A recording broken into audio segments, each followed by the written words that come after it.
President Obama preparing for a fierce battle with the Senate over the Supreme Court vacancy, but he is not planning to attend Justice Antonin Scalia's funeral. Meanwhile, President Obama did meet today with Black Lives Matter activists and announced a planned visit to Cuba. This will be the first time in 65 years that a current president skipped the funeral of a sitting justice. And according to a new Fox News poll, the one that's just out, Republican voters say Trump and Cruz would be the best to handle those Supreme Court nominations. Joining me now, Ramon Ray, Morgan Ortegas, and Steve Rogers, all with me. Ramon, welcome to the show. Thanks for having me. Good all right, so what do you make of this? It's tough. We know, obviously, difference in ideology, but there's also a certain kind of respect. And I think it's interesting that President Obama's tone since the death of Justice Scalia has been respect the Constitution, respect the process. Shouldn't you also respect the position and maybe attend this funeral? Absolutely. There's only 9 people in the Supreme Court, like some of the 9 most important people in the whole country. So I think, yes, the president should be there. And I think if you're going to say, let's not be divisive, I think one way to do that is to be at the guy's funeral. He is a Supreme Court justice. Absolutely. And, but of course, we can't forget the time that the president actually dressed down the Supreme Court during the State of the Union address in front of the whole world. I mean, so he's worn his disdain for this part of the government, the balancing act that the founders set up on his sleeve, Steve. The president has consistently demonstrated that he has no respect for the American people. The judge gave 30 years of his life to this country.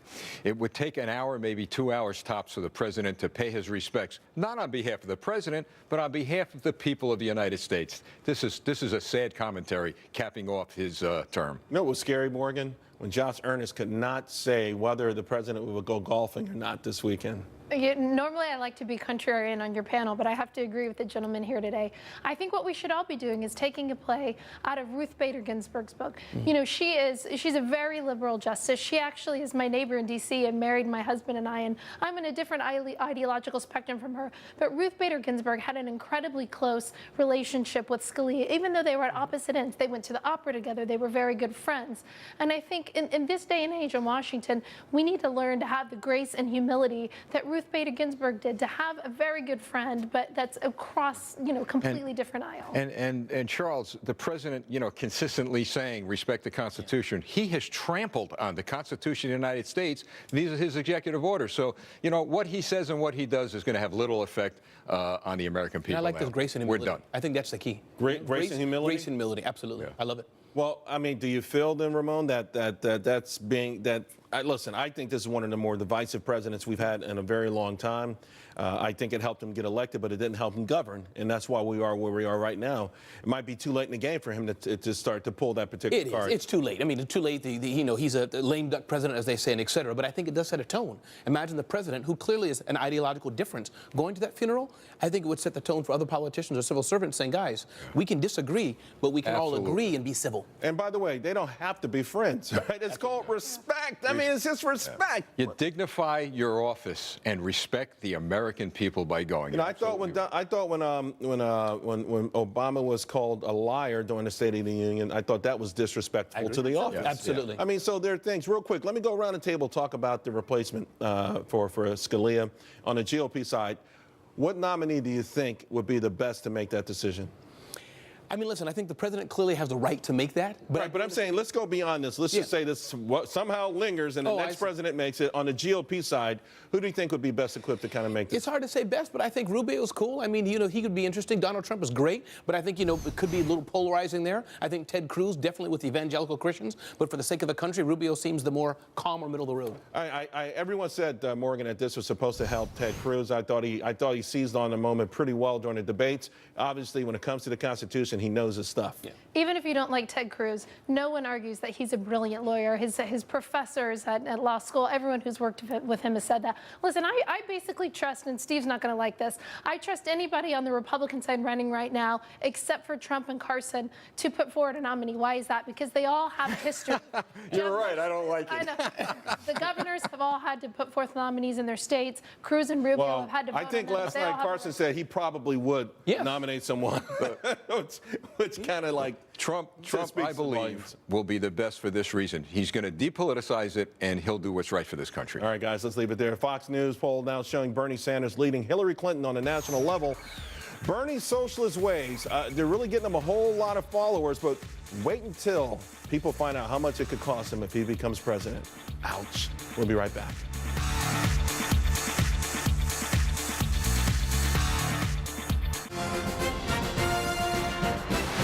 A brand new Fox News poll shows that Hillary Clinton maintaining a strong lead in South Carolina.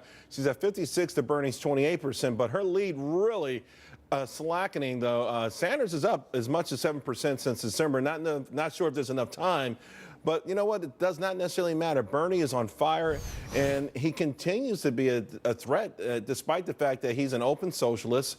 And the big question, I guess, is why? Why is there so much attraction to his big government policies and solutions, especially among young voters? He's packing a house with these folks.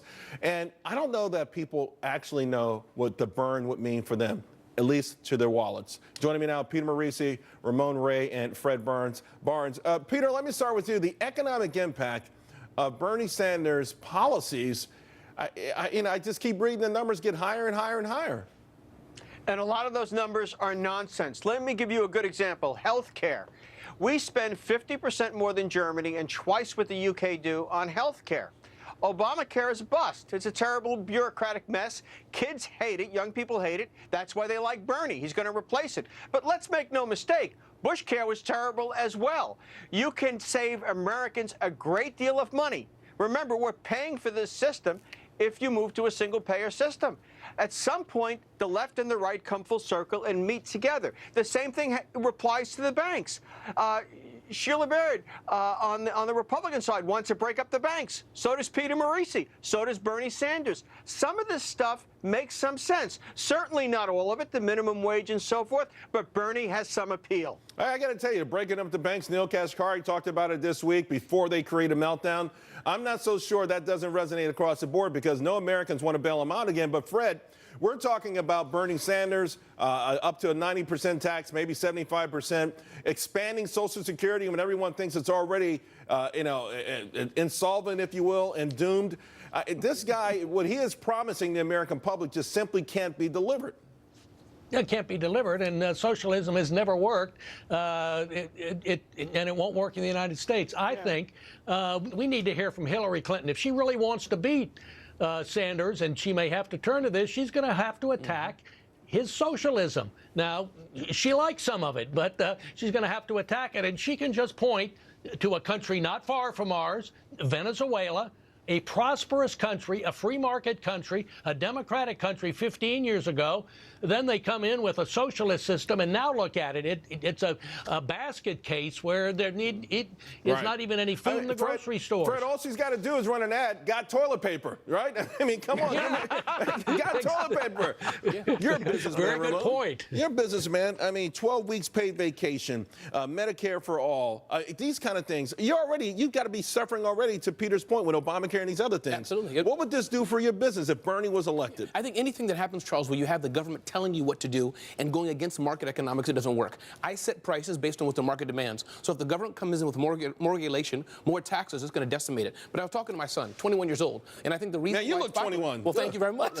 I think the reason why it's popular is because it's fresh, new. Even though it's wrong, there's some truth to Bernie Sanders, what he's saying, even though it's wrong. So I think people who don't know What do you him mean you said there's some truth? Truth meaning I disagree with him. He's wrong, but he seems the guy who's not political, as it were. So my son's like, Dad. He feels authentic. Exactly. He feels sincere. Authentic. Exactly. And he feels like he's going to help people because everyone else has been giving him That's a exactly shaft. right. We lost Charlie Kirk's feed, and he's back now. Charlie, we'll get you back later in the show and bring this up. But in the meantime, I want to remind the audience, you don't want to miss Fox Business, our primary coverage. It's going to be hot Saturday, February 20th. Make sure you tune in, starting live at 6 p.m. Eastern.